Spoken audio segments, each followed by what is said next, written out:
par rapport à ce que tu disais sur les collégiens, je trouve ça intéressant parce que j'en parlais avec une amie il n'y a pas longtemps, qui elle aujourd'hui a 35 ans. Mhm. Et en fait, je vois qu'elle a beaucoup de problèmes avec le regard des autres. Pas déranger, être bien accepté dans la société, etc. Et tout bien faire les choses, suivre les règles, etc. Enfin, il Mhm. faut suivre les règles, on vit dans une société, mais après, il y a des limites, je trouve. Et cette nana-là, en fait, je me rends compte que ouais, ça vient vraiment de problèmes du collège qu'elle avait. C'est-à-dire que c'est une nana qu'à 15 ans, justement, tout le monde se moquait un peu d'elle.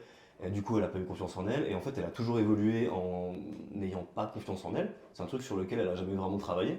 Et aujourd'hui, on arrive à une nana, 35 ans, en fait, qui a peur d'aller faire ses courses parce que y a des gens qui vont la regarder, quoi. Ok. Et je trouve ça vraiment grave. Enfin, il faudrait avoir des espèces de thérapies Ah bah, ou t'en as, quelque hein. chose. Enfin, des thérapies, oui, pardon, mais plus des.